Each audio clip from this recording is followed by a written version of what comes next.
All right, so for anybody that's asking about a replay, I decided that I'm going to replay these videos. I'm gonna split them up and I'm gonna post them on YouTube. The reason why is because this truth that we're going to get into is like, I think everybody deserves to know this. So I don't think I should just leave this private because this is information that everybody needs to know. So we're going to go deep. I hope y'all ready. I appreciate the people who did come and didn't get caught up in the commerce holiday, the holiday of commerce. I appreciate you guys for being here tonight. If you got time, so do I. So I'm not going to put a time on it. I'm just going to like kind of like gauge y'all as I go along to see how much more you want. Because when I say this is probably one of the deeper teachings that I've done, and this is kind of like it's almost the deepest.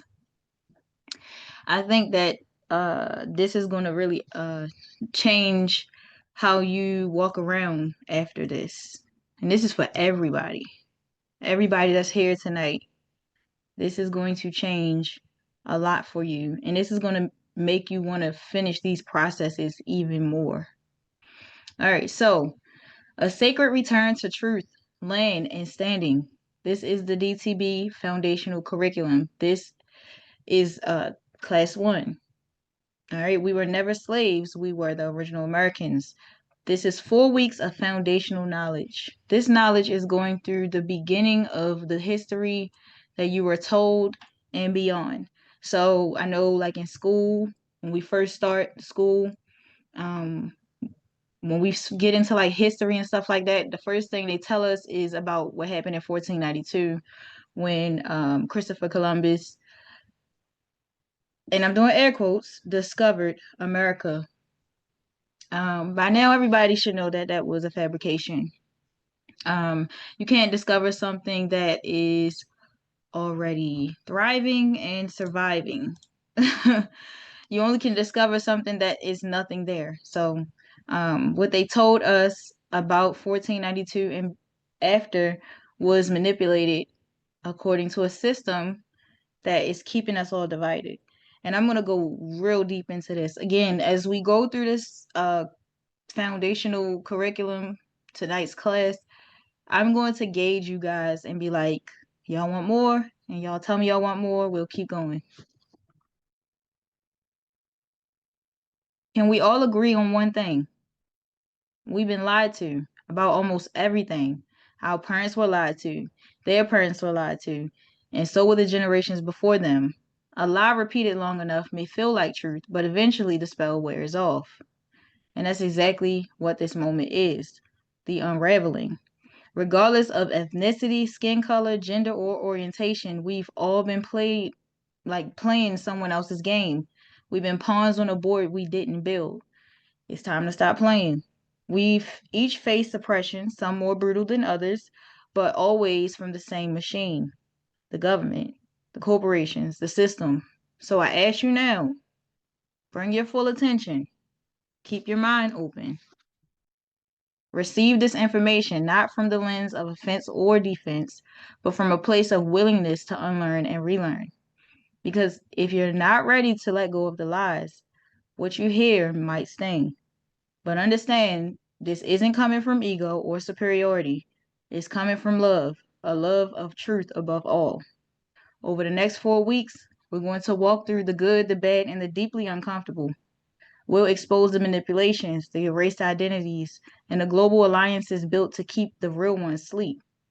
But we're not just here to learn, we're here to transform, to leave this journey clear, sovereign, and powerful together. Because what makes this land powerful isn't assimilation or division, it's the beauty of raw truth and the strength of different people standing in unity with clarity. Before we begin, I need your full consent. Unmute yourself and say it with your chest. I'm ready. I'm ready. I'm ready. I'm ready. Yeah, let's get it. I'm ready. Definitely ready and I'm want all the ready. smoke. I'm ready. I'm ready. I'm ready. You don't have to ask me twice. I want all of it. I'm greedy. I love this energy. I was so excited putting this together because as I was putting this together, I was talking to my husband and I'm just like, me and him just putting it together and it's just like, wow. And I'm glad I'm so happy to share this because we've all been played with and it's just time for us to realize that it goes deep and it's time for us to be the ones who break it. So the pain of relearning is the path of sovereignty. Introduction. We were never meant to stay in the dark. What you're about to hear is not designed to comfort you, it's designed to liberate you. And liberation doesn't come from wrapped in convenience. It doesn't care about your attachments to what you were taught. It comes to break what's false and rebuild what's real. This journey requires a deep unlearning. We've been conditioned by lies, lies in the maps, lies in language, in religion, in law, in identity. We were told who we were, or who we are, where we come from, and what our limits are by people who needed us to forget in order to stay in control. And we've carried those lies like heirlooms. But you cannot claim sovereignty while still protecting the illusion that enslaves you, like the 4th of July, like Christmas, like Valentine's Day, Mother's Day, Father's Day. Every day they told you is something sacred to you. Why? Because they told you? This work is not about empowerment in the feel-good sense. It's about reclaiming memory, restructuring or resurrecting truth, and rerooting in who we were before they named us, numbered us, and sold us back to ourselves. This is including people that are so-called white. This is not just for one race, because race, what is it? What actually is race? Remember, everything they create and give to you has to align with what they want from you. So I can't tell you something that's going to benefit you because that's not what I want. If I want to stay in over top of you, I have to keep you under me. And that's why they use a different language. And this is why they're using this dead language that we're speaking, because this language is low in frequency and it keeps us under their spells.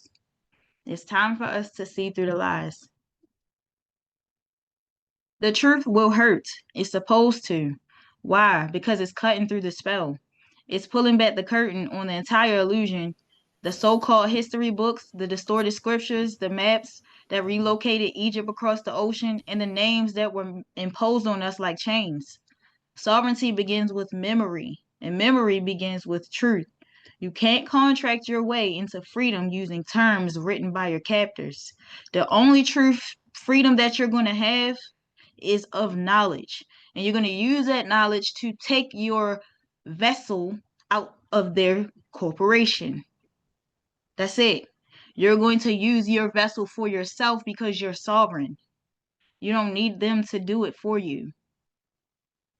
You can't spiritual bypass your ancestry and still expect the land to recognize your frequency. You are connected to a bloodline for a reason. This goes for white people too, so-called white people too. I'm not just talking to so-called black people. I'm talking to anybody who woke up out of a fucked up family situation or a life situation and they're seeing through it and they're wondering and they know deep down inside that something's not right. I'm talking to people who love truth no matter what. No matter who you have to cut off or leave behind. No matter who you have to, figure out, because people always have motives. You have to want this more than you want anything. And when you want truth, your life, that's all you can walk in. You can't be fake. You can't act like something you aren't anymore because you don't possess that. Because that never was you to begin with, and it feels a whole lot better to be yourself. This journey is not for the passive, it's for the awakened and the awakening. So if you're here for truth, understand this. We're not going back. We're not toning it down, and we're not asking for permission to remember who we are. We are the heirs of a story older than colonization, deeper than doctrine, and stronger than the illusions designed to erase us. And this is just the beginning, and the whole world will know. The whole world will know. Module 1, The Great Historical Lie. We were already here. Melanated Americans are not African imports. They are the descendants of indigenous autochthonous people of the Americas, reclassified through war, colonization, and policy. Tonight we'll be focusing on a few things. Here's some historical context. Columbus never reached mainland America. First European records describe dark-skinned, wool-haired people in the Americas. Maps pre-1492 show landmarked empires like Yamasee, Washita, and Almorac. The Olmec mound builders and Anasazi were not Native Americans as we imagine today, but melanated tribes with spiritual, architectural, and linguistic sophistication. Who were the original Americans? Long before 1492, the Americas were not empty. This land was covered in advanced civilizations with pyramids, irrigation, copper mines, and sophisticated legal, spiritual, and trade systems. Early maps, carvings, and oral traditions describe a people with dark skin, woolly or braided hair, and copper or reddish complexions, not feather-wearing nomads living in teepees. Tribes like the Washita, Yamasee, Olmec, Cherokee, Iroquois, and Choctaw existed as sovereign nations with custom territories and structure long before any European touched this shore. Note, so this is something y'all need to go look up, but in the 1828 Noah Webster Dictionary, it defines an American as a native of America originally applied to the Aboriginals or copper-colored races. Everything from Egypt that is like depicting of the physical features, they have shot the noses off. That was done by design because they did not want you to know or be able to identify with the features of the people, so you'll never know who they were. Everybody knows that a penny is made of what? Y'all can unmute yourself and answer.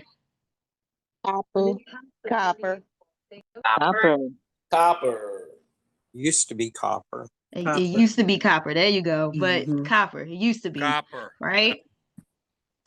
Okay. So the top one is, I'm going to use my cursor. The top one is a newer copper penny, right? Like when they're fresh. And the bottom one is a tainted one after a lot of wear and tear and all that kind of stuff.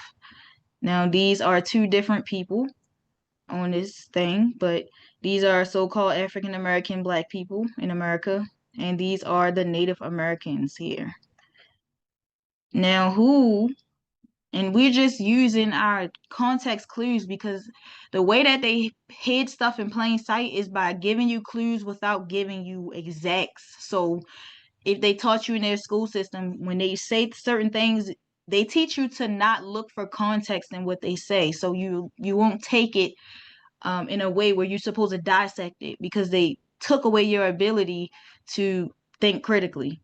Okay, so when you hear some of the stuff, especially with their Vatican training and how they tell you how to interpret things, these people who study the Bible and they're supposed to be historians and stuff, they have been trained under the Vatican to only talk about things on a vague level.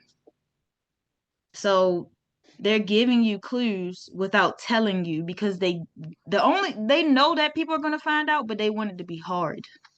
They want it to be hard. So who is copper with woolly hair? Of course, these women here look like they straightened their hair.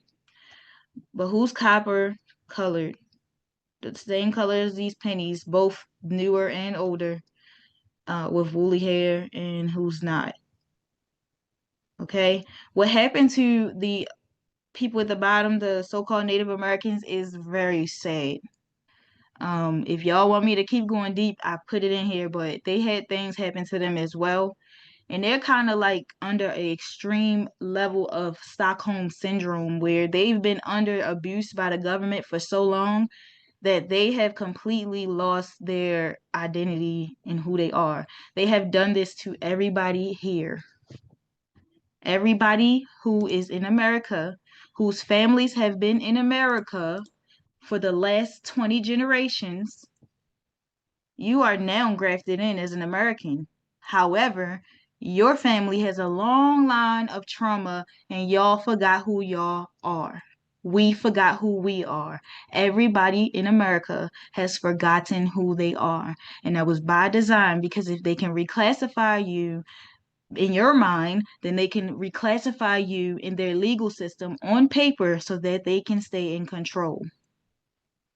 We're going to get there, guys. We're going to get deep tonight. So if you have time, that's why I did it on a Saturday, because if you got time, I hope you got it. We're going deep. The real geographic and tribal map was erased. So before the United States, there were El Morocco, which is El Morak. That is the indigenous Moorish Empire of North America, okay?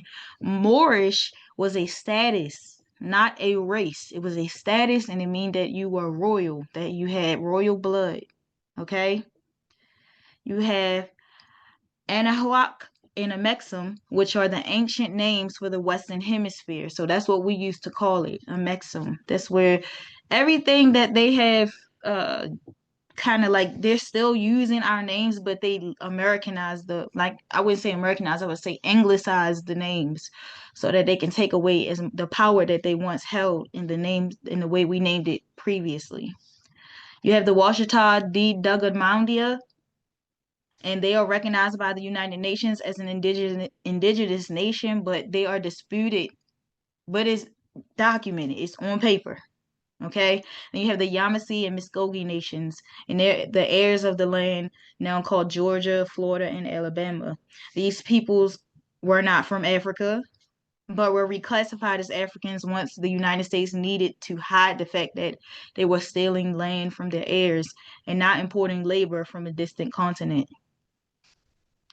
Okay, so every lie that they told the entire world was a lie to conquer their lands. And once they conquered their lands, they colonized their lands, and they completely made the people there forget their identities. And this is a united thing all over the nations. This is not just here in the United States, because the United States, the elites, I'm doing air quotes, of the United States are the elites all over all the nations. That's why they are called the United Nations. The truth about the name Africa. Let's get this out the way, because I'm so sick of people talking about Africa the way they do, because they don't even realize that Africa was a creation of man, a creation of the system. Okay? The landmass we call Africa today did not bear their name in antiquity. No ancient civilization referred to their homeland as Africa. Not the Egyptians, not the Nubians, not the Moors, and not the Carthaginians. None of the ancient civilizations ever mentioned the name Africa. So please don't come to me talking about Africa Day as Africa Day. And I'm not specifically talking to you guys in here. I'm just speaking out because I will be putting this on YouTube. Like, people, even the Africans don't even know, because they themselves have also been colonized. This is what they don't understand. We're all under the same spell. Okay? So where did the name come from? Africa is a Roman invention, as I said. Okay? After Rome defeated the Carthaginians, which are the descendants of the Phoenicians and the Moors, in the Punic Wars around 146 BCE, they colonized parts of North Africa and renamed the territory. They called the newly conquered region Africa Provincia, specifically referring to the area we now know as Tunisia in northern Libya. Now, let me say this about Africa, especially northern Africa. Up in Ethiopia, those people know the truth, but they are really kept away from us. They know the truth because we are the same. When you go there, they will look at you and they will tell you who you are. And they will say, that is Egypt. America is Egypt. Egypt is not over here. They will tell you that. They have the oldest Bible. They have the original Bible, actually, with the actual pictures in it. They still speak the language, Hebrew. Okay? Jewish people of today do not speak Hebrew. They speak Yiddish. The term Africa came from the Berber word Afri or Ifri, meaning cave dweller or people of the cave, likely used to describe one specific tribe in North Africa. The Romans Latinized it into Africa, so originally Africa referred to a small Roman province, not an entire continent. So when Rome set up their headquarters inside Africa. Where they were was called Africa. The area that they were in was called Africa. It was not the name of the actual land. The rest of the land had indigenous names, sacred names that connected directly to spiritual systems, natural laws, and ancestral lineage. The original name of the lands.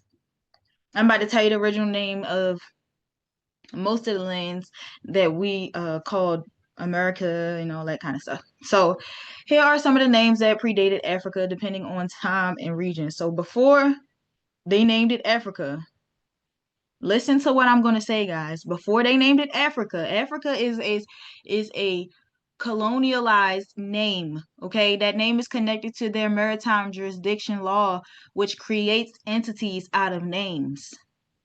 So Africa was created so that they could give us the story that that's where we came from. Even Africans don't even remember this because they too have also been colonized. So before that landmass was ever called Africa, which is not really Africa, because if you wanted to look at how they switched the maps up, Africa would actually be here in the Americas. Okay, and at one point in time, all of the land was connected. All of the destruction that the colonizers did to the earth over time made the waters rise as a way of protecting the earth. But there was water outside of the connected lanes, not splitting us up, dividing us. You see? So, El Kibalon, this is one of the names that Africa was known for. The landmass of Africa is considered one of the oldest indigenous names for the continent, meaning mother of mankind or garden of Eden, used by the Moors, the Nubians, and early Kemetic peoples. Tamu Tamu, an ancient term in some pre-Islamic Swahili dialects. Kush, Nubia, refers to regions of the Nile Valley civilization, Sudan, and Upper Egypt. Tameri, the Kemet ancient Egyptian term for their land, beloved land. So that's telling you if they called Africa in air quotes Tameri, that means that they were talking about America, the true Egypt. If you guys didn't know, the whole entire Middle East is a creation. That's why everything over there is man-made, including Dubai with all of their man-made islands. Everything that over in that land is created.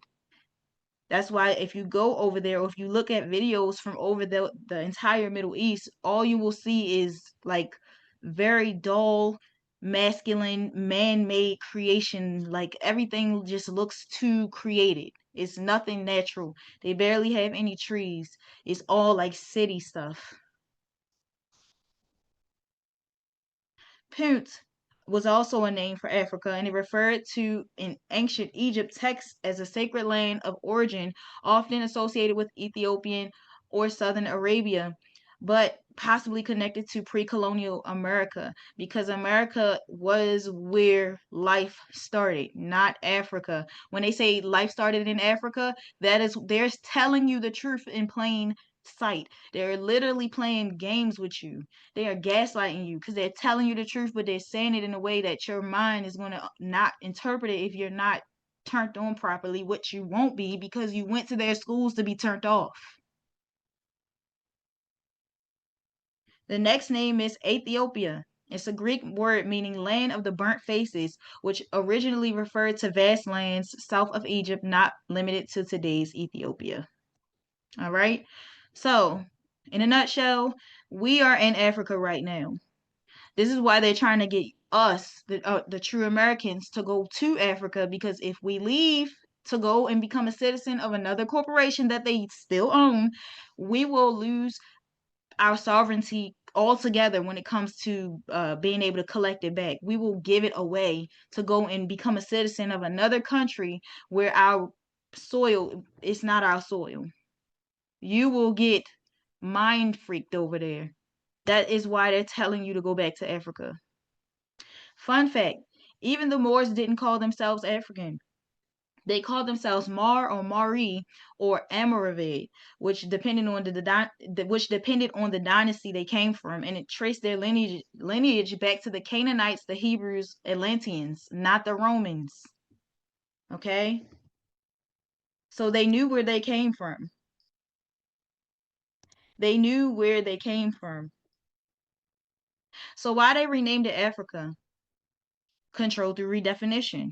Renaming is the first step in colonization. It strips a land of its spiritual identity and makes the people easier to relocate, reclassify, and erase.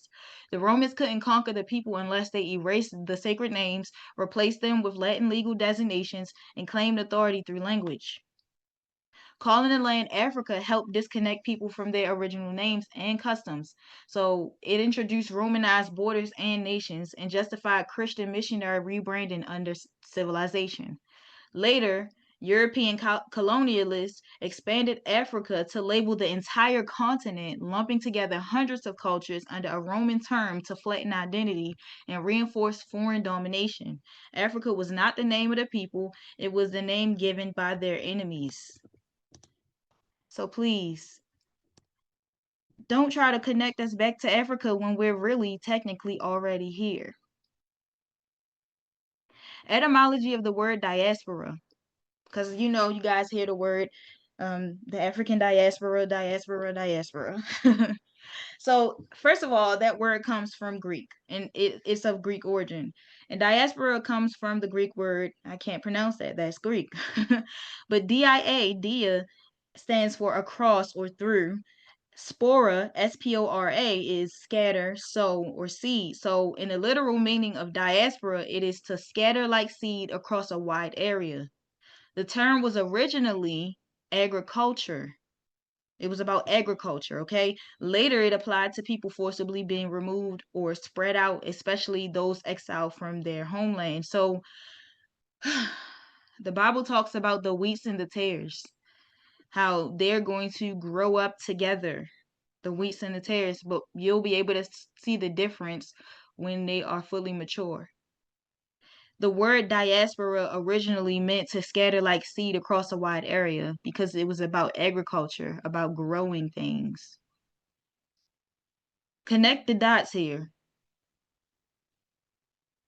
We have always been a diaspora.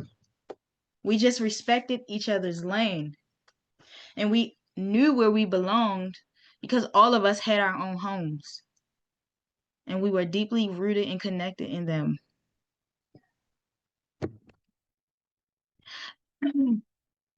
Original historical use.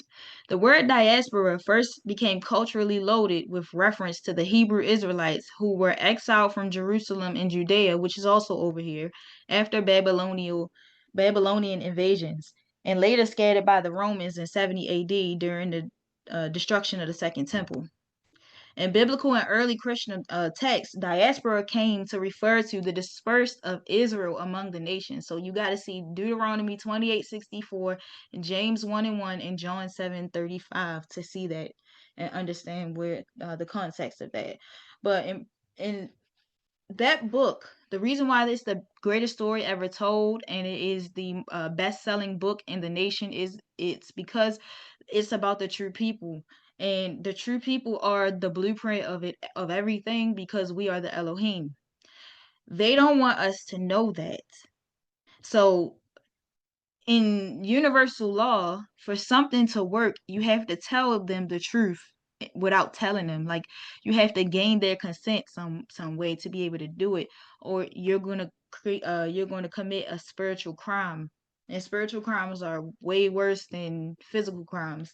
But this is the reason why they have that book, and they have us in church listening to it from someone who has been trained under their jurisdiction to only teach it the way they want them to teach it. So you'll never know who the story is about.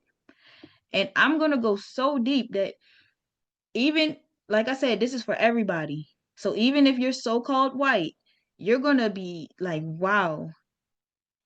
And you're going to want to go back into your genealogy as well. Because guess what? You also are not a United States citizen because you're not from here. It's loopholes to everything. Ain't that what they say?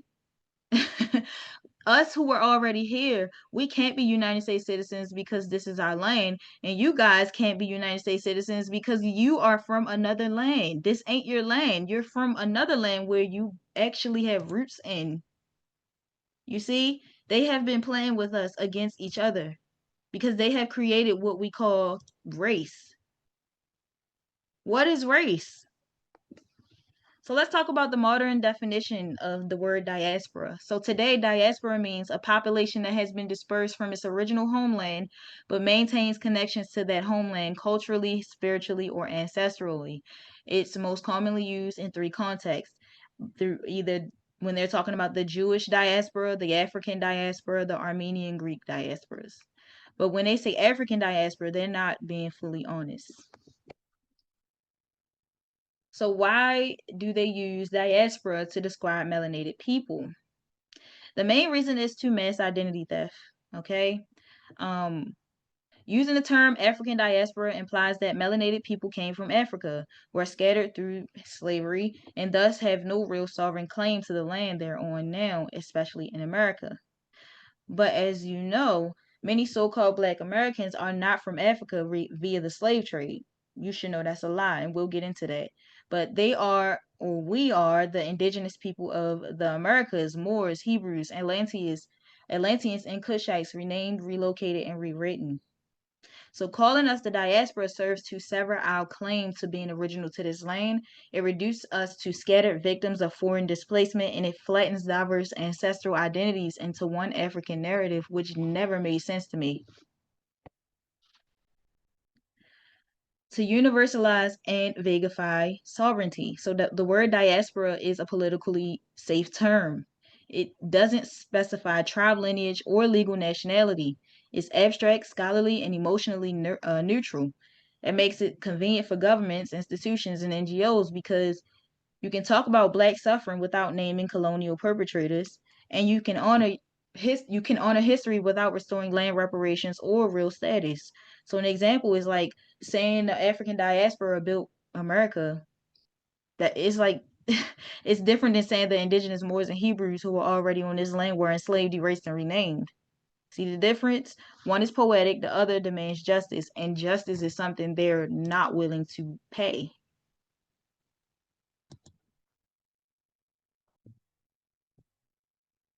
To disconnect melanated people from original land rights. If you're from Africa, then you have no legal claim to America as your homeland, and this is the trick. By calling you diaspora, they make your story start with boats and chains and not temples and thrones. They define you by displacement, not divine inheritance, and they keep you in perpetual foreigner status, even in the land you've always been on. It's a jurisdictional and spiritual trap. So real quick breakdown. The word diaspora, the true meaning was to scatter seed from a homeland. Seed. The Bible talks about God's seed, which is the Hebrews, right? But the true meaning is scattered seed from homeland. The hidden agenda suggests you don't belong where you are now. African diaspora, the true meaning, melanated people from Africa spread globally. The hidden agenda erases indigenous, Moorish, and Hebrew American identity. Modern usage, true meaning, politically neutral, poetic, and vague. And the hidden agenda is that it avoids accountability and land restoration. So calling us diaspora was never about honoring our history. It was about burying it. It's a smooth label that makes a massive theft of land, identity, sovereignty, and spiritual inheritance. But we are not scattered seed with no soil. We are rooted. We are the root. We are not visitors in anyone's land. We are the land. You have to know this. So why they lumped us together? The colonizers didn't care about truth. They cared about classification. So melanated skin, woolly hair, or coarse hair, broad noses, full lips became the sole criteria for being labeled Negro, colored, or African. This wasn't rooted in science. It was rooted in political strategy, just to justify slavery, to erase indigenous claims to land, to simplify administration under the one drop rule, which we'll get into later on. And the goal was to collapse hundreds of tribes, nations, and sovereign bloodlines into a single generic group called Black or African. It wasn't about who we were. It was about who they needed us not to be. So they created a lane for us, basically, based on their own science, which is pseudoscience. So genetics, we are not African. Let's make this clear. There was no transatlantic slave trade in the way the public has been taught. There was no millions of people shipped across the ocean in wooden boats packed like sardines, surviving months at sea with no sewage, no hydration science, no modern food preservation, and no medical understanding, and somehow arriving in America with enough strength to build an empire. That story was manufactured to erase the original American inhabitants, which is us, and replace our indigenous identity with one from across the water. The story of the slave trade was a cover up for the mass kidnapping, renaming, and reclassification of the already present, already sovereign melanated people of the Americas. When I say Americas, I'm talking about the Caribbeans. I'm also talking about South America. Okay? Now, y'all look at that picture. This is their picture. This is the picture that they taught us about. They taught us this in school. This is their picture. It's only two. It's a storeroom here and a storeroom here. But other than that, all of these people will have to go. I zoomed in so you can see how ridiculous this looks. All of these people will be like this. And they couldn't draw them stacked on top of each other, but I'm from Baltimore, Maryland, and we got the Blacks and Wax Museum, and they got like a real live wax figure inside of the boat, and it's way different looking, and it's like people on top of each other and stuff like that. Like if this was how they was to bring us over here, by the time we made it over here, we'd be dead.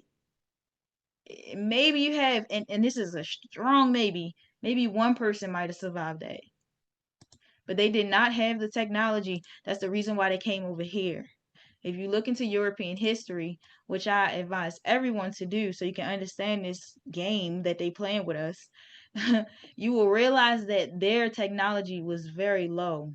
They were lacking in technology. So that's why, it took them so long with the help of the Moors.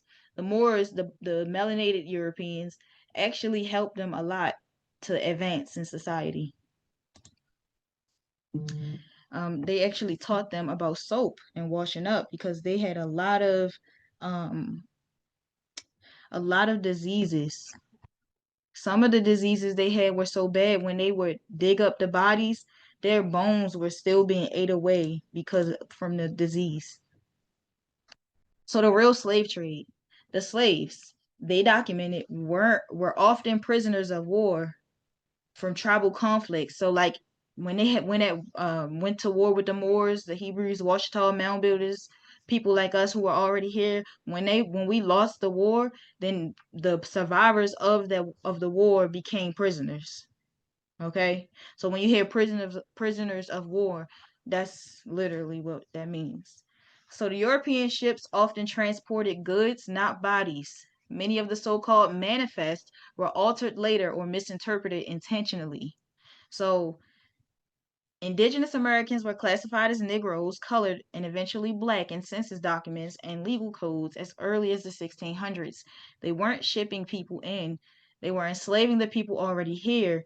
And once they reclassified us as African, they no longer had to recognize our treaties, our land claims, and our nation. So we trusted them, we made deals with them so that they can come on our land, and they betrayed us. Did you ever ask yourself, with the knowledge you have of maritime law, doesn't their story make more sense for them to use ships holding people captive? Remember, the United States' first department upon establishing was a Department of War. This was to establish jurisdiction over the land and people. That's why the first department they started was the Department of War, which is later named to the Department of Defense because it's more disarming. But why would they want to do that as the first department of your corporation? Because they had to conquer. They're telling you what they're about. This is why America is hated all over the world. It's not you that's hated, it's the history. It's what they've done to every indigenous nation all over the freaking earth. Now, the genetics. We don't need fake origin stories. We've got blood memory, and we've got haplogroup markers that tell the truth. So there are two haplogroups inside of, so when they do like blood DNA and they look into genetics, they are two haplogroups that the melanated people have. The first one is E1B1A, and it's associated with West Africa, mostly in the regions of modern-day Nigeria, Ghana, and Cameroon. This marker is used as a catch-all to say, see, you're from Africa. But here's the catch. This marker is also found in Indigenous American communities, especially those with ties to early Hebrew and Moorish tribes. Why? Because those tribes didn't come from Africa. They traveled, migrated, and colonized across continents before modern geography existed. So we had trade routes where we were trading all over. We already had connections. We knew who we were, and we already had a system set up with melanated people all over, and we were intermingling and breeding with them because we all were royal. And then you have E1B1B, and that's found in North Africa, the Levant, and Southern Europe, and is often associated with the Berbers, the Moors, ancient Hebrew priests, and Canaanite bloodlines. This is not Africa in the way textbooks describe Africa. It's not African in the way textbooks describe Africa. It's pre-colonial, pre-Roman, and sovereign. And many of us carry this blood in America. Many of the so-called Black people in America have E1B1B. Okay, some of us have E1B1A mixed and E1B1B, but most of us have E1B1B, which makes us the ancient Hebrews. The twist, haplogroups like Q, C, and R, which are indigenous to the Americas as well, also show up in the so-called Black Americans today. But these markers are usually ignored or buried under the African ancestry story because they prove we were already here. So-called African Americans are a blend of indigenous American lineages, ancient Moorish blood, and scattered royal bloodlines, not descendants of some endless line of slaves. So we are the reason why America is like the main focus, especially American so-called Black people, like all over the world, like our music, our actors, our singers, our politicians, stuff like that, like are known everywhere, and people mock us and all of that stuff and copy our style or whatever. The reason why is because we are the only ones that are mixed with different ancient bloodlines that are royal. So DNA tests are rigged for entertainment only. Let's be blunt. Those test swab kits, they are lies dressed up as science. Companies like Ancestry and 23andMe compare your sample to modern populations and not ancient people. They do not account for migration, conquest, or indigenous erasure. They place you into racial categories based on current politics and not ancestral truth, and they legally classify their services as recreational entertainment. So when you check the fine print, they tell you that your results are not to be used for legal tribal identity claims, which means that they can literally say that you 30% alien next week, 30% Martian next week, and you'd have no grounds to challenge it. These tests were made to confuse, pacify, and commercialize identity. I did them myself, and they told me I was all types of African with some European and some other stuff. And it just didn't make sense because they do, once you do once you do the DNA test, you also get put into this ancestry thing where you can create your own family tree and like literally put your family, and this is how you get into genealogy. So when I'm getting into genealogy and I got these DNA test results, the genealogy results were more solid than the DNA test results because it told a story the DNA test results didn't tell. So I got into genealogy and I started looking back, and I traced my family back on both sides all the way back to the 1700s. And it told me something very different than what I was being told or taught within the school system and in the American society. So let's really quick go over ancestry DNA terms and conditions. In their terms, ancestry states that their DNA service is intended to help users discover, preserve, and share their family history, but never claiming it as a definitive identity or medical tool. Contracts often include release clauses allowing ancestry to use customer genetic material for commercial and research purposes, also underscoring their findings are not guaranteed. They're telling you this. In their privacy statement, they do not present genetic results as definitive lineage proof, and in many legal warnings, they release liability for personal or familial identity claims. So they're basically telling you that it's not accurate and it's for entertainment only. You have 23andMe. This is their terms of service and privacy. So the terms of service clarify that using 23andMe means you accept it for personal, non-commercial use and not for investigative, forensic, or legal identity claims. Older versions explicitly noted the service is for research, informational, and educational use only, emphasizing they are not healthcare providers. Their private policy explains you may receive anonymized study reports, but they do not guarantee accuracy. And California AG alert, as of March 2025, reinforces your rights to delete genetic data, underscoring it's regulated under consumer privacy and not identity verification law. So they are telling you in your face, as again, I told you that you have to do, you have to give your consent for anything to work. They are literally banking on you to give your consent so that they can perform these crazy tests. And right, Zach, African and American in the same sentence is crazy because they playing with you. That's called gaslighting. You telling me the first one is what you want me to be, and the last one is what I really am. So you still gaining my consent in some way. Now, entertainment and caution language, excuse me. Popular coverage like Science Alert outright labels direct-to-consumer tests for entertainment, cautioning against their use for health or legal decisions. Tech forums like Reddit echo the same.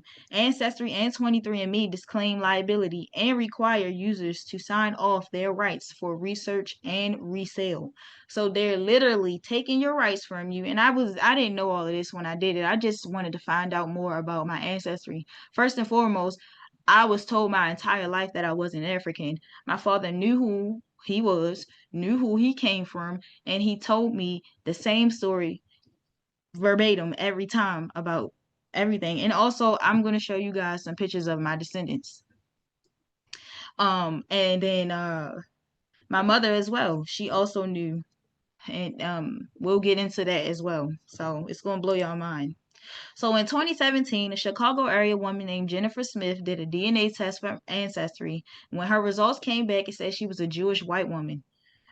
She is a so-called black woman. She contacted Ancestry and they told her there was no way that they could have made an error. She ordered a 23andMe kit and was told later, so she went out and she ordered another one from 23andMe, and that kit told her that she was 70% sub-Saharan African.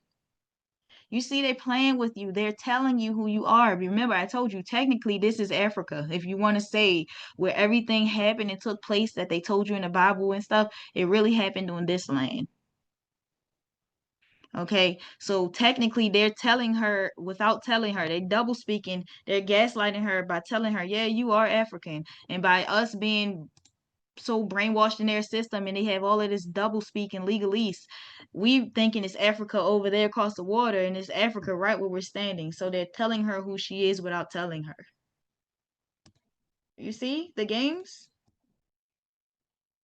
So how we genetically differ from West Africans.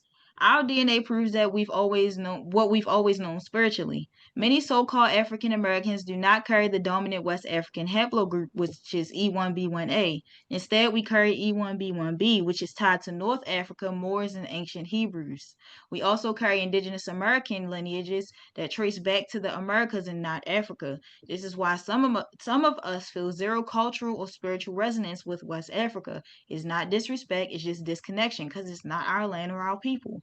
We are not the same people just because our melanin is similar. That's what all skin folk ain't kinfolk means. That is what that means. Truth. The so-called slave trade was a fabricated narrative to justify conquest to erase identity. The real trade was in documents, name, status, and classification. Genetically, we are pre-slavery, pre-colonial, pre-Africa, rooted to this land. And haplogroups do not lie, but they are manipulated when inherited or interpreted by liars. You're not African, you're not from a boat, you're the soil, the root, the name they tried to bury, and we're done playing along. We're going to see it for what it is. You have an identity now, Black people. So-called Black people, you have an identity now. What are you going to do now? Because that's what you've been chasing this whole time. So why the truth was hidden? Because if you knew that you are not from Africa, that you are the original people of this land, that your bloodline goes back pre-dynastic Kemet, Canaan, and Turtle Island, You start asking the wrong questions for their system, like, why am I paying taxes on land that my ancestors ruled? Why was my nation reclassified as Negro in the court system? Why did they give me a race but not a nationality? The entire system will collapse if you knew who you were. You have to remember who you are. It is about memory. So the great geographic lie out of Africa versus right here in America. Most people don't realize the names, locations, and histories of major places like Egypt, Ethiopia, Canaan, and West Africa were once mapped right here in the so-called New World. Yes, America was the old world, Tartaria. Let's break down the theft in 3 phases. Phase 1, the original names and sacred geography. So this is before 1492 to pre-colonial era. Okay, so this is before they touched our land that we'll be talking about in phase 1. Egypt, found in modern-day Georgia, Tennessee, and Illinois. Cahokia mounds near East St. Louis were known as Little Egypt, and the Mississippi River was once called the Nile by early explorers. So, Egypt would be modern-day Georgia, Tennessee, and Illinois. Also, some parts of East St. Louis, and the Mississippi River is where the Nile River is. Okay? I'm going to be dropping some real gems, guys. It's all going to make so much sense to you, I promise.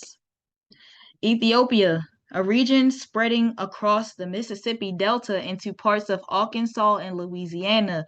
The term Ethiopian originally just meant burnt-faced people, melanated peoples of the world. This was not tied exclusively to Africa until the 1700s. Canaan, Phoenicia. Along the east coast of the United States, particularly Maryland, my hometown, Delaware, Virginia, and the Carolinas, original maps labeled these lands as Canaan. Moab, Ammon, and Sheba. These are found in the Appalachians, Ozarks, and Four Corner areas. Many indigenous tribes used biblical names long before missionaries arrived. Some of the names they didn't change because the names had so much meaning. West Africa. This is where it gets wild. West Africa wasn't originally across the Atlantic. The original map labeled Africa as part of the American Southeast. Early explorers called places like Alabama, Georgia, and Mississippi River Africa Major or Ghanaian islands, Ghanaian lands like Gullah.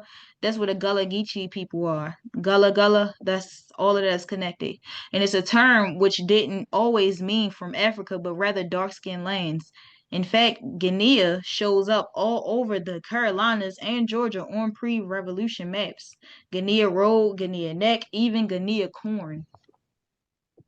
Or Guinea, however you want to say it.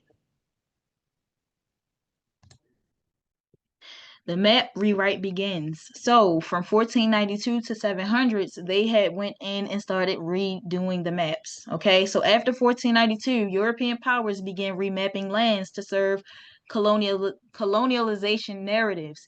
If America was known as the motherland, they couldn't justify stealing it from the people who were clearly already here and already dark-skinned.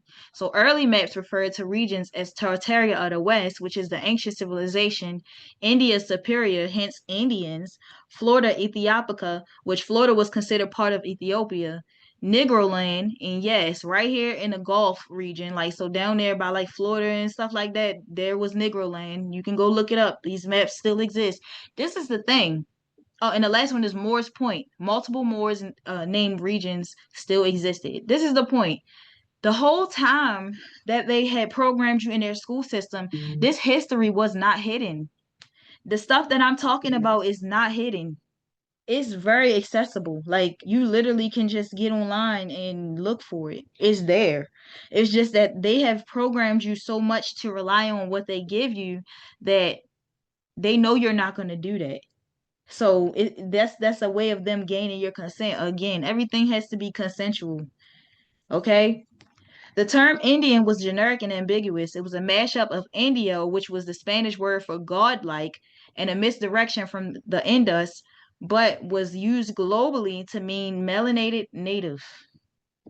Okay?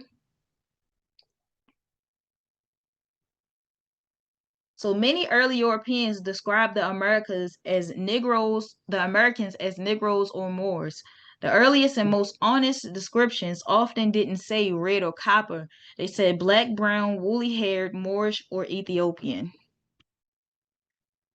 And you know I'm gonna give y'all references because I'm not making this up. I dig into history, okay? So y'all can look this up for yourselves. So you have Pierre Lafitau. He was a French Jesuit missionary in 1724. This little sentence I'm going to read or excerpt is from the book Customs of the American Indians Compared with the Customs of Primitive Times. He said, the Indians in general have features like the Moors of Spain, and many resemble the Ethiopians in their complexion, especially those of the southern tribes. He wasn't trying to insult, he was categorizing as was common in Euro-racial taxonomy. So to him, these people looked like North Africans. Pretty much he was saying they all looked the same. Okay. Then you have Captain John Smith. Everybody knows about John Smith. He was a Puritan that came over to Virginia in the early 1600s. This is a quote from his journals. The people differ very much in stature and language, but generally of a reddish brown complexion as the Moors are, with long black hair. So not red like a crayon, but more like Moorish North Africans. They saying the same thing. It's all connecting. Then you have James Adair. From 1763. He was a trader with northeastern tribes. His book is called The History of the American Indians. He lived among the Choctaw and Chickasaw, and he wrote. And the reason why they had to live around us because they were studying our ways and getting close so that they would write books and send them back to Europe so that others can come over and know how to deal with us. Okay, so the Cherokee have great resemblance to the Hebrews and Moors. They are of a copper to brown complexion with straight black hair, and some have woolly hair like the Moors. Adair was trying to prove that the Native Americans were lost Israelites, but that racial comparison to the Moors comes through crystal clear. And then you have a more newer person saying this more recent time. This is Leo Weiner of Harvard. He was a Harvard professor, and his book is Africa and the Discovery of America. This is a 1920s banned and buried in academic circles, so you can't find this book because it's been banned. But the American continent was known to the Mandingo Moors of West Africa, and they left traces on the languages and customs of the native peoples, especially in the Southeast, United States, Central America, and the Caribbean. He analyzed linguistic, cultural, and agricultural overlap between the Mandinka Africans and native peoples, like the cultivation of cotton, rice, and metalwork. Weiner points out that Columbus himself wrote that the people of Guinea, West Africa, knew of the land to the west, and that Africans had reached to the Americas before 1492. So they were all confirming what we already know pretty much. Then you have Christopher Columbus himself.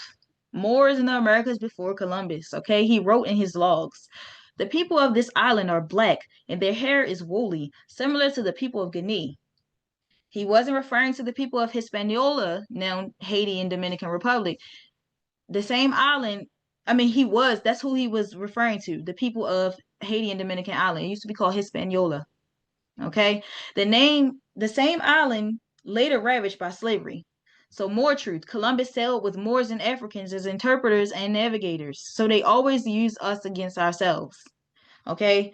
The Spanish were just 4 years post Reconquista, 1492, and they had just expelled the Moors, and many of them went underground or fled across the Atlantic. So a lot of Moors just went out into hiding.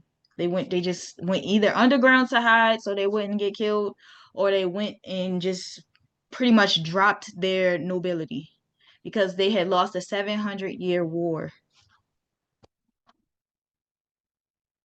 And when they lost the 700-year war, What happened was the lands that were hidden away from the Europeans were discovered on Moorish maps. And once they found them, they went to the lands and found out, what was over there. And they like, man, there's way more going on over here than it is over here. So let's take them out, let's conquer, and let's see what else, because they got the maps to all the lands and they knew where to go. Okay, now you have the Olmec heads and their negroid features. European archaeologists for centuries noted that the Olmec stone heads in Mexico showed broad noses, thick lips, and African facial structure. Before the narrative was sanitized, early anthropologists straight up said they looked African. Smithsonian-backed studies in the early 20th century documented this before the Bering Strait only theory became the standard. The heads of the Olmec show characteristics commonly associated with West African types, not Mongoloid. That's from the Harvard Peabody Museum papers pre-1950s. Mongoloid means like Asian, Asiatic. Okay, that's what that means. Even Thomas Jefferson knew the red man myth was a stretch. Jefferson, in Notes on the State of Virginia, 1785, wrote that the skin of the American is not white nor red, but rather of the brownish cast, differing by region and mixture. That's his polite way of saying they weren't red and they weren't white either. This is most likely he's red, so he's not talking about them. This is most likely what he was describing. Okay. Reality check. The red Indian image was a construct solidified by 19th century paintings and dime novels. Earlier descriptions by Europeans said things like of a Moorish complexion, black as those in Guinea, having woolly hair, features like Africans. Why the shift? Because to call them black or African looking meant you couldn't justify calling them savage, and it challenged the monopoly on history. When you look up the word pretendian on Google, this is what pops up. And this is on Google. You can do this yourself. As you can see, that's my little logo thingy. But rare and suppressed sources to study. So these are some sources for you guys to study if you can find them. They're not very easy books to find, but if you can find them and you're interested in reading about the accounts from the Europeans of the people here already, you definitely want to read these books. You first have Leo Wiener, Africa and the Discovery of America, James Adair, The History of the American Indians, David McRitchie, Ancient and Modern Britons, which is connecting Moors to early Europeans, Ivan van Sertima, They Came Before Columbus, which is strong African native link. So he's linking how we are here and we were connected to Africans at one point, whatever. Pierre Lafayette, I can't read that. That's French. Rudolph Windsor, From Babylon to Timbuktu. And this is about the Moors, Hebrews, and native links and the tribe and the travels of Ibn Battuta, whatever. And it describes black sovereigns in early transatlantic routes and how we were not slaves. Transatlantic routes mean how we were traveling. We already had a system where we traded with other nations and everybody looked the same at one point. So the real image of the Indians was closer to melanated indigenous sovereign, many with Afro-Asiatic features, Moorish ancestry, and deep ancestral presence here before Columbus. The lies came later to separate the so-called black man from his land. So this is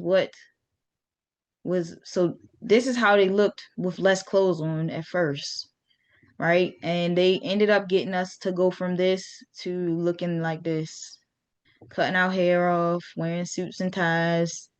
So they have literally taken away every part of who you are slowly. And as you notice, the features are different. Just pay attention. The features are definitely different. This is letting you know they are from different parts. This is my lineage. These are from here down. So like from my great grandfather, this way. These are from my father's side, and this is a picture of my mother's father. Okay, so these are two great grand aunts. on my dad's side. This is one of my, I think she's my third or fourth great grandmother. And he is my, as well, my great grandfather. And this is my grandfather on my mother's side. Could have put more pictures in to show you guys.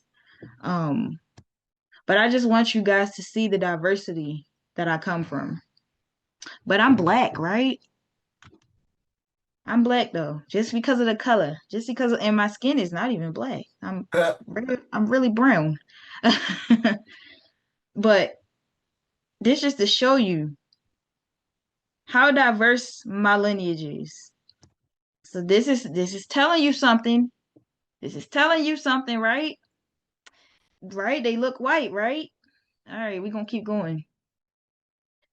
Biblical verses describing the appearance of the people. These verses are rarely taught in modern pulpits, but they describe people with melanin, woolly hair, and bronze skin, clear indicators that the Israelites, prophets, and even the Messiah were not white, olive, or fair-skinned. Let's go into that book they love to use and smack people with, thinking they telling the truth. Let's start with Daniel 7:9 when he's talking about the Ancient of Days.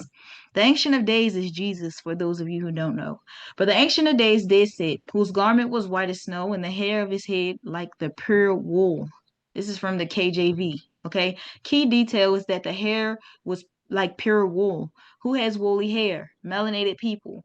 And then they have alterations in the NIV and NLT, which are the more modern versions, and they describe wool is like softened or metaphorically explained away and is made less about physical appearance and more like purity or whiteness or like the wool of a sheep. They animalize it, if anything. They're not going to like, they just say, oh, they're just talking about Jesus's nature and how Jesus, was whatever. Like they're going to explain it away like that. Okay. We have Revelation 1:14 through 15. His head and his hairs were white like wool, as white as snow, and his feet like unto fine brass, as if they burned in a furnace. This is from the KJV. Okay. The key detail is the woolly hair and the burnt brass skin. This makes him deep brown to black. The modern softening in the NIV, it says his hair was white like wool, but skips woolly texture context and burned in a furnace, which is sometimes becomes glowing bronze or refined brass, which is ignoring the color reference. So these changes deracialize or decolorize the text, making the Messiah racially ambiguous or light skinned, like this one here, which is Caesar Borgia. When the original Greek word was, I can't pronounce it, but I'm gonna try, Chocoli Banon, which meant dark burnish brass. So you go into the concordance when you're reading these books, and you're gonna realize that the words that they are giving us different meanings to, when you go into the concordance and look at the original, you realize that the word has been changed. Okay, now you have Jeremiah 8:21. For the truth of the daughter of my people am I hurt. Astonishment hath taken hold on me. And this verse doesn't mention appearance, but daughter of my people is referring to a specific tribe. And if you look at the other verses, you'll get the condition and color inside of that chapter, Jeremiah. Okay, I studied the Bible because I grew up, I didn't grow up like completely Christian, but we was like Seventh-day Adventist, and it was only because of my grandmother, and my mother would go sometimes, and she would drag us with her. But church was so boring to me, and I always fell asleep. But I would see people like having a Holy Ghost where they be wilding out, and I'm just like, what the hell? Like this is, I don't. How come I don't feel this? I'm a child. If anything, I should feel this. Why is grown people feeling this? I just didn't. I didn't like it. So when I got old enough, I just stopped going to church. But my mother would still use Bible verses to control us. So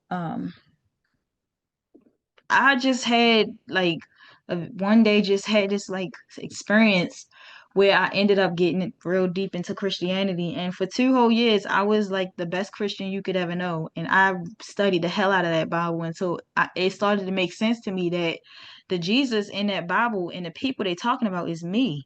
And once I figured that out, I started realizing that I was calling to a God that didn't exist. And one thing led to another. So when you find out who you are, you connect back to you have to first be a seeker of truth. Truth have to be like more important to you than anything. Like for me, that's without truth is no purpose in living. So I'm really like I chase it all the time. And so when I read these verses, this is not coming from somebody who doesn't understand the context of them. Trust me, I have read that book in different I read the Hebrew one, I read the Apocrypha, which are the lost books. I read the book of Enoch. I read everything. So I know about the fallen one. I know the whole story and I'm not stupid. I know who it's about. So I would like to help people to see what's been binding us is the fact that you are asleep.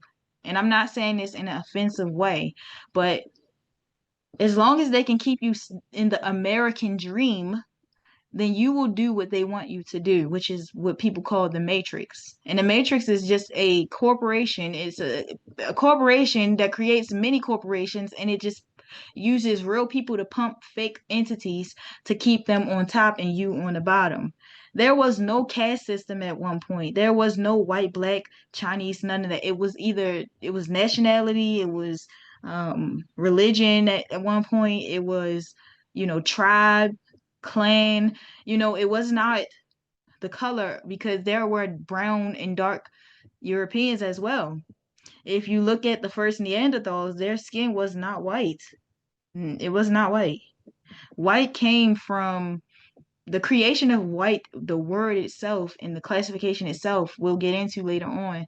But the actual whitening of the skin came from nations mixing and mixing and mixing and mixing and mixing. So like Jane Elliott, for you guys who don't know who she is, look her up. But like Jane Elliott says, white people are nothing but faded black people. We biologically are different because there has been a lot of tampering with the white genetics and genomes, and that's so that they can, make the white race stronger because naturally, because the melanin is low in you, it is a makes you a weaker vessel. That's just the reality of it. And you really got to take care of yourself.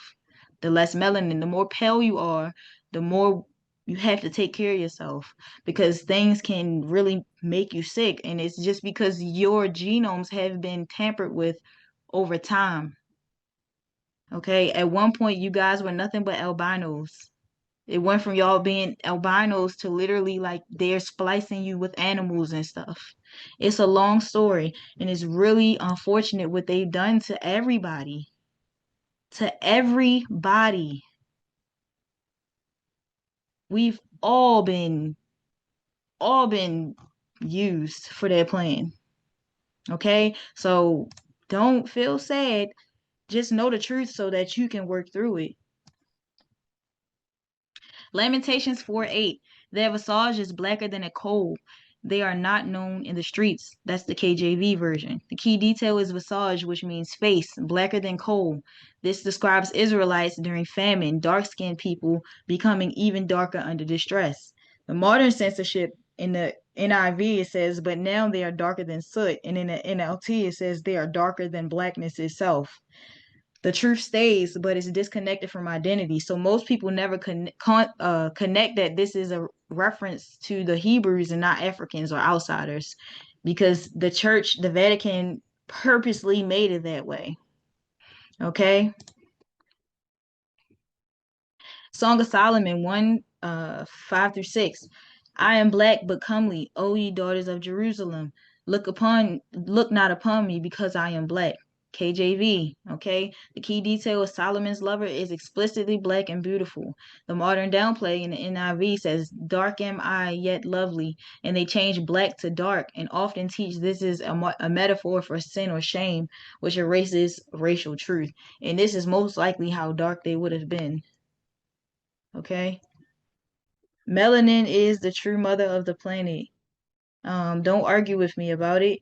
If you look into the color black itself, black is the only color that has every color inside of it. Okay, so black can make every color. Also, if you look into Science itself, science tells you that they found the first skull of the first human, which was a female. It was a black woman, an African. They say African woman, making you think it's from the land of Africa, but this is the land of Africa. So the first woman came from here, which at one point the Garden of Eden was here. Okay.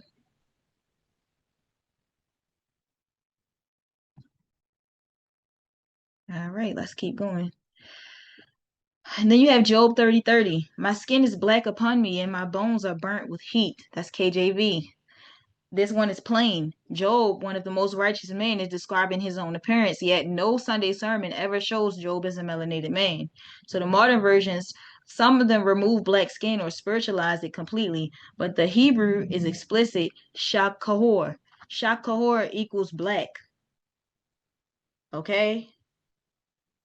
So that's what I mean when I say go into the concordance and see. When you see it says my skin is black, go look up what black means in that concordance, and you'll go back to the Hebrew word that it was written in, and it'll tell you shakahor, and shakahor means black. So it's telling you, okay? It's not anything, it's not anything different, okay? Timeline of Bible alteration. So from the 300s to 500 AD, it was in Hebrew and Aramaic texts, which was translated to Greek, which is the Septuagint, and then later into Latin, which is the Vulgate. Okay, and then earlier interpretations already began removing Hebrew identity. So at the beginning, they was getting it out of there. In the 1500s, King James versions, it created under British monarchy. So some truths were left in, but edited for political and theological control. So wool and brass were left vague. So they wasn't going into teaching deeply about that. It was just become a Christian or die.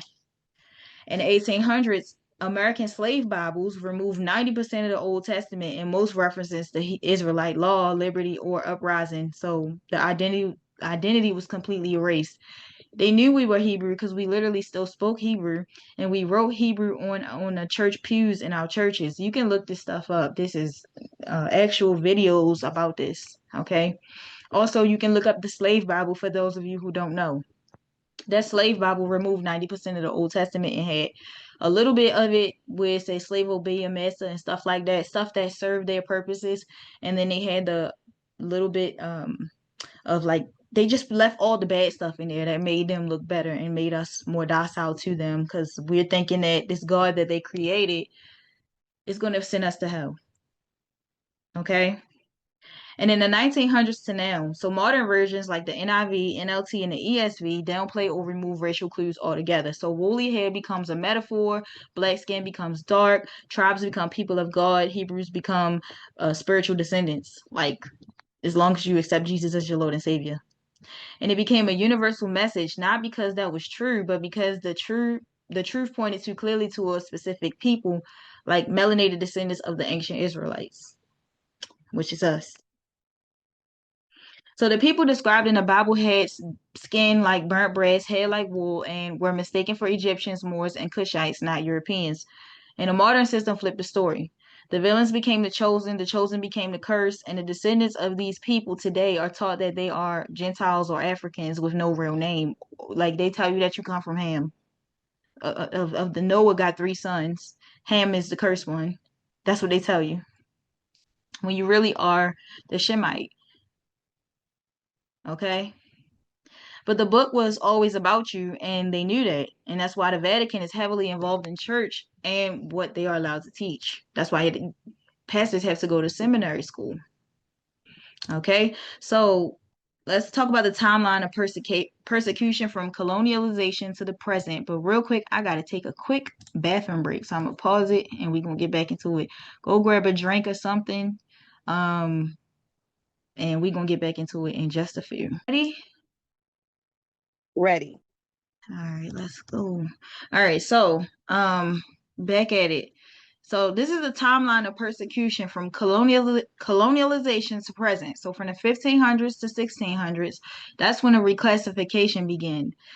Spanish and Britain colonizers encountered dark-skinned indigenous nations like the Yamasee, Washita, Choctaw, and Moors, and labeled them Negro or colored.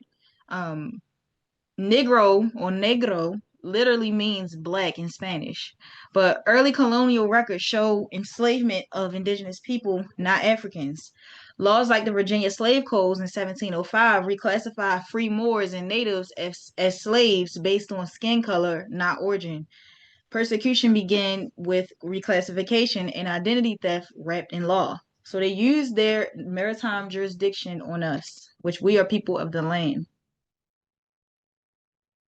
From the 1700s to 1800s, legal enslavement of the land's original people started.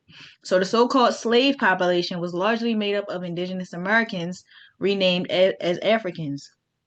Enslavement codified under false claims of African importation. Moors lost their treaty recognition, and tribal affiliations are systemically erased from legal records. In the Trail of Tears in 1830s, where they displaced many melanated tribes and forcefully relocated and or destroyed us, like a lot of us died. Babies, elders. It was cold. They moved us out of our homes, and they told the story like it happened to people that it didn't happen to. And dark-skinned natives are left behind and reclassified as black. All right. And a key dead giveaway for anybody who gets into their genealogy, a dead giveaway when you get into the census records of your ancestors. One of the dead giveaways is when they use the word mulatto. Okay. If you see the word mulatto, if you see the word meludgeon, if you see the word mixed, that is a key that you are one of the ones all of that stuff happened to. Okay. So 1865, when the Emancipation Proclamation, which was paper freedom, okay? So slavery ended, and that's air quotes, but it immediately was replaced with black codes and convict leasing, re-enslaving many under new laws. So basically, they still had to go back to the people who freed them. They had to go back to them to get jobs. Okay. And a lot of them were put under like false accusations. And a lot of them were put to death. And the main reason why they were put to death is because they did not give up their lineage or their identity. So it was a lot of traumatic things that happened to people over time. And this happened to everybody here who also migrated here as well. They were really put under strict programming in different ways so that they could forget their identity. But there were a lot of rebellious ones who were killed off. There were Irish and Italian people who were hung as well because they did not want to take on the American white man identity. So Freedmen's Bureau offers false aid. And this pushed freed people off of land and into wage slavery. So working for the plantations again, but under employee status. So meanwhile, land formerly belonging to melanated families is seized or sold under fraud. Slavery wasn't about labor. It was about identity erasure and land theft. The term slavery is a cover word. What they called slavery was really prisoner of war reclassification under mind control, commercialized human trafficking through paperwork, spiritual bondage through renaming, status stripping, and generational contracts. The people they enslaved were not Africans. They were indigenous to the Americas. They were Moors, Hebrews, Washita, and nations with sovereignty, land, and law. Instead of chains from Africa, it was legal status fraud, forced name changes from tribal to Christian surnames, reclassification from free to Negro or colored under property codes, and the 13th Amendment didn't end it. It legalized slavery through incarceration. This is why the private prisons came out and the drug on wars. When they the ones who brought the drugs to our neighborhoods. Okay. And the private prisons, and this is why anybody who supported Joe Biden obviously were very brainwashed because he was one of the main ones very heavily involved in getting the mass incarceration of black and brown men in America. mostly black men, but a lot of brown men got locked up too. And I'm saying black and brown in a way that the world understand. I don't call them black and brown. That's the stupidest thing. We not crayons. Black, brown, white. Why nobody don't question why they calling us crayons? You have a name. You have an identity. Slavery wasn't the beginning of your story. It was the weapon used to erase your true origin and replace it with a false one they could control. So the 1820s to 1960s is Jim Crow and total suppression. Not just social control, this was organized spiritual warfare. Segregation, voter suppression, racial terror, and KKK-backed lynching became tools of fear. Not to mention, through all of the lynching that they've done to our people, they were actually eating them because they believe that, and this is a European thing with some of their clans from where they came from in Europe, especially up in Turkey, Poland, up those areas. They believe in eating. Oh, Ukrainian, all up in there. They believe in eating your opponent to get their power. So they would do public lynchings and then have a barbecue of the body and then take the skin, the bones, and whatever, the hair, and use it and pass it down as family relics. So a lot of those museums where they have like stuff from the Jim Crow era from people who died and was passing it down as relics, they only showing you what they want you to see. That's not the worst of it. They literally have like genitals and vaginas, like they have them jarred away and preserved. There's a lot of stuff that's happened. Okay. So-called Black Wall Streets like Tulsa 1921 are burnt to the ground when economic independence rises. Government launches like COINTELPRO from 1956 to 1971 to destroy melanated leaders, especially those preaching sovereignty or identity like Malcolm X. We can loosely say Martin Luther King. Definitely the Black Panthers. And so many more events where they killed mass amounts of us and stole or repurposed our lands and assets. And I'll leave that up to you to research. A lot we have been persecuted. We have been the ones who have gotten the brunt of all damage in American history and in our history as a whole, because the Bible is about us. It's just you gotta understand it. And it tells a story of long persecution in your own land. And it comes from you not loving who you are. It comes from you disconnecting from your identity. The more you disconnect from who you are, the more you'll fall. And that's why they call it the fall of man.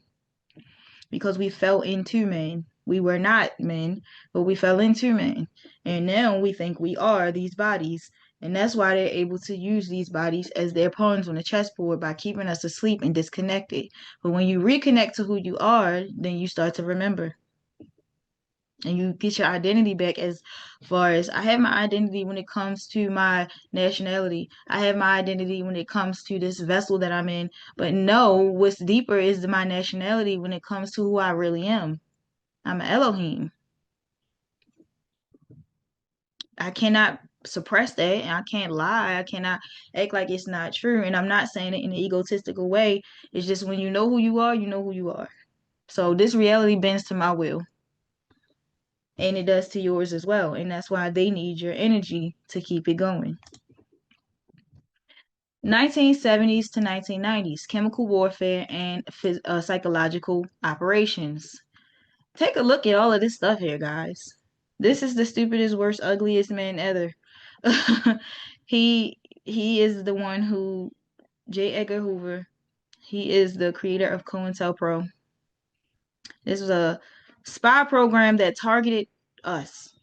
They needed to know, why are they talking this conscious stuff in New York? Why is this conscious rap and these 5%ers coming out who really are waking people up? We can't have this. Why is Earth, Wind, and Fire making all of this esoteric music. We got to change this music. We got to get them rapping and talking about drugs and killing and women and murder. Let's hire these actors and pay them. These are the only one that was real. Let's hire these ones and use him as the catalyst because he's the real one in the streets, and get these actors to get some street clout off of him and use him. And then we poisoned him with this new drug creation disease that we created in the 80s and gave to everybody. And let's kill him with that so that it'll match his story and it'll boost these fake gangster actors up so that we can keep them rotation and use them to continue to distort the minds of the youth. This group was a FBI COINTEL group. Point blank, period. This kind of music came out of nowhere in the black community. Rapping before that was Will Smith, and he don't cuss. And his music was fire back then. That's the mindset we was under. And that's how this COINTELPRO FBI music changed our minds. But the CIA flooded inner cities with crack cocaine. Okay, you need to look up the book Dark Alliance by Gary Webb. Dark Alliance by Gary Webb. He talks deeply about that. Mass incarceration explodes under Nixon, Reagan, and Clinton, creating a prison pipeline for sovereign bloodlines. So guess what? The strongest ones who we know are chiefs. They are really chiefs, and we know this. We're going to get them in jail quickly because they're creating these organizations. BGF, the Black Guerrilla Family, was not what it is today.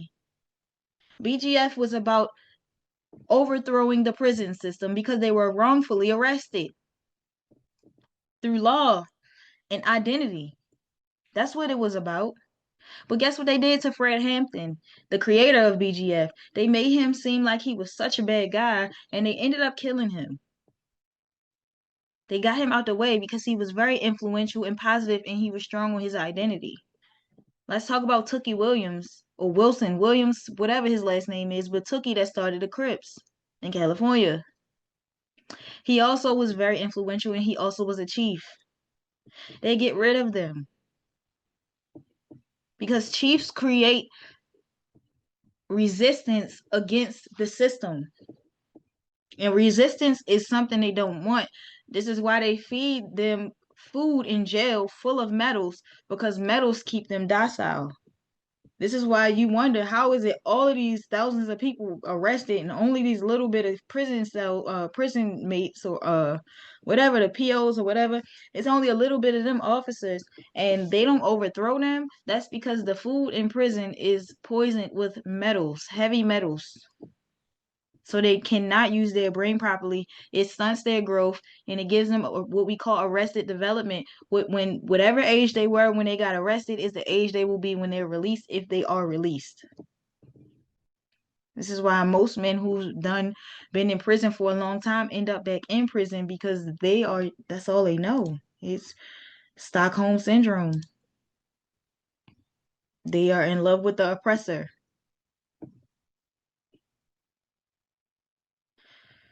So public housing, child protective services, and welfare systems fracture families and push dependence. Do you guys remember in the 90s, the early 90s, Halle Berry played in a movie called Losing Isaiah? That movie was a CIA FBI movie. It was meant to show through psychological programming that Black mothers were young and on drugs and lost their children to the system. All of that stuff is programming you. You didn't know that because you weren't supposed to. In the 2000s to present, identity distortion in a new form. So they have the DNA kits, they have reparation debates and racial categories that keep indigenous descendants locked in the term Black, disconnected from land rights and nationhood. You got police brutality, redlining, medical apartheid, and algorithmic bias continuing to target melanated Americans. Like, you got this little one here that is a CIA operative Sexy Red. You have these shows like this. They are CIA shows. This is Love and Hip Hop. You have real people who got killed, and then you have fake people who got killed, air quotes, mixed in. So you're being played with. Philando Castile really got killed. Trayvon Martin really got killed. She's not real. Breonna's not real. George Floyd is a double agent. He really got killed. She's fake. He really got killed. They played with your mind by giving you real and fake things. If you notice, around the time when the Democrats were in office, they have a lot of back-to-back police brutality events happening. Well, that's because they're orchestrating most of them. There's only a few of them that are real. Most of them are orchestrated to keep racism alive.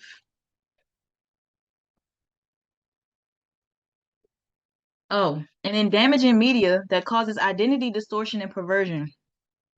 So even your attempt to reclaim who you are is now criminalized. So it is really dangerous for you to fall into what they give you. Now, keep in mind, anything that they give you is not good for you. If it was good for you, they would not give it to you. All right? Moving right along. So, this isn't a story of oppression. It's a record of war, legal, spiritual, psychological, medical, and economic pressure against the rightful stewards of the land. They renamed you, they enslaved you under fraud, they erased your nations and called it race. And to this day, they fight to keep you from remembering because remembrance is the doorway to reclamation. I haven't even touched on the medical atrocities done to us because I'm going to leave that up to you to study. But they have really done the father of medicine, I forget his name, and a lot of other scientists and doctors in the early 17 and 18, 16, 17, 1800s have done some very bad things to melanated people in the name of science and medicine. So it is a disgrace to your ancestors if you still go to the doctor. Even so-called white people, I'm talking to y'all too. It is a disgrace to your ancestors because your ancestors understood herbs and knew how to use them and was so in touch with this vessel that they knew when something was wrong and didn't need someone else to tell them. They didn't go to the doctor. I repeat, slavery wasn't about labor. It was about identity erasure, land theft, and mind control. The term slavery is a cover word. What they called slavery was really prisoner of war reclassification, commercialized human trafficking through paperwork, spiritual bondage through renaming, status stripping, and generational contracts.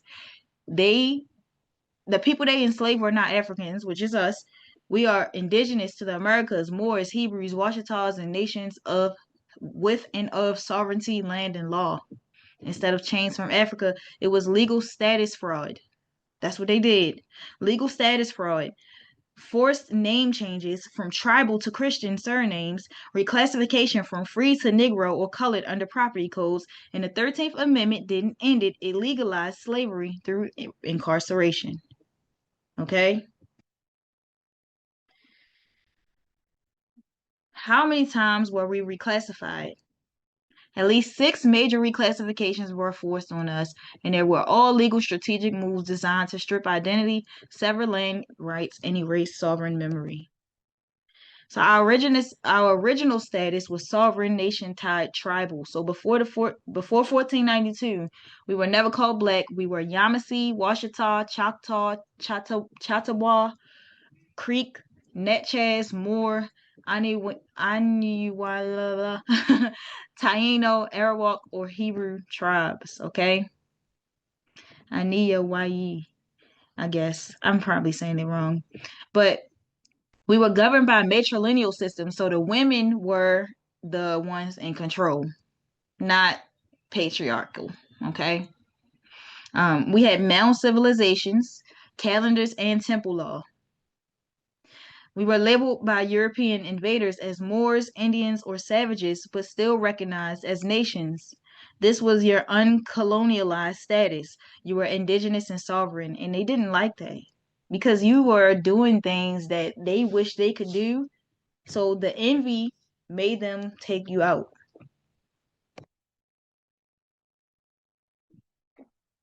Next, you were reclassified as Negro or colored. So in the early 1600s to 1800s, as colonizers created slave codes and land patents, dark-skinned Indigenous Americans were regrouped with African captives. So they did bring some African slaves over here, but it was probably about 20 to 50 of them. It wasn't even a lot of them. Okay. Moors, Hebrews, and tribal people were labeled Negro on census and in court. Acts like Virginia Slave Codes, which was in 1705, defined Negro as anyone not white, regardless of tribal origin. Why? This was to make sovereign people slaves on paper and erase treaty rights. Reclassified as freedmen, not Indian. And this is the post-Civil War, so this is from 1865 to 1880. This is after emancipation. The government created freedmen rules for dark-skinned people. Even indigenous people with documentation were labeled freedmen instead of tribal members. Meanwhile, $5 Indians, which were the white settlers that were coming in, they bought tribal identity and were listed as Indians on the Dawes rolls. They literally only paid $5. Why?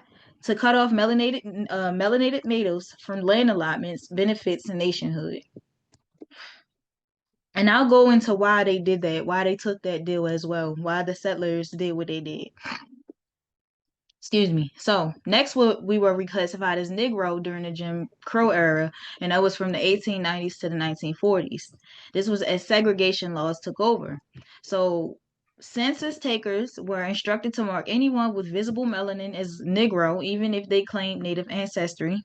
Birth certificates, death records, and school records were altered, and anyone who identified as Indian without federal tribe enrollment was dismissed as delusional. Why? This was to enforce racial hierarchy and prevent indigenous claims from resurfacing.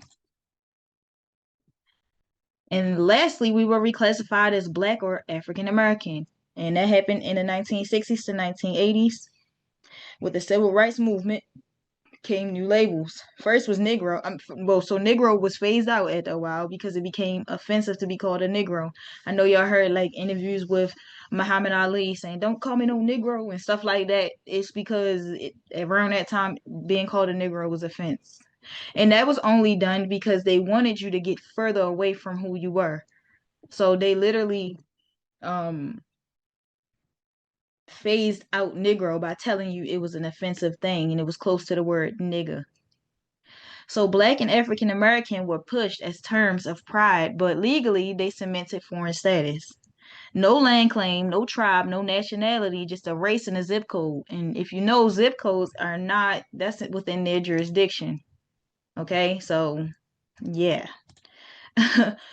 Why? To trick the people into celebrating a label that legally made them stateless. Which, if you're stateless, then you're automatically an enemy of the state. Next, we were reclassified through DNA and ethnicity quotas. So from the 1990s up until now, today's labels are subtler but still deadly. DNA kits and U.S. government forms list you as Black or African American, non-Hispanic, even with native blood. If you're not enrolled in a federal tribe, you are classified as Black. Race quotas in education, healthcare, and housing are based on this paper identity and not your real lineage. Why? This is to continue denying indigenous rights under the illusion of diversity, because if you're Black, you're legally and civilly dead. And you're legally and civilly dead in their system because Black is a legal status. So why are you calling yourself Black?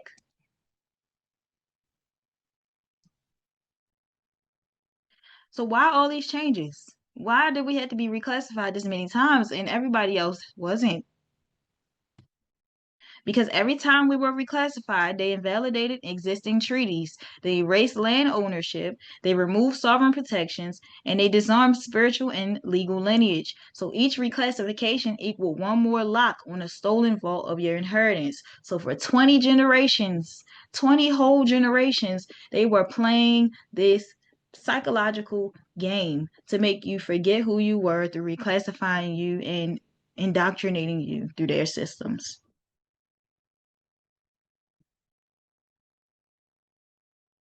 You went from a sovereign nation to a savage, to a Negro, to a freedman, to a black, to an African American, all without ever leaving your own land. And they call that progress. No, that's legalized erasure. But now you're remembering, and once you remember, you stop asking for rights and start executing power.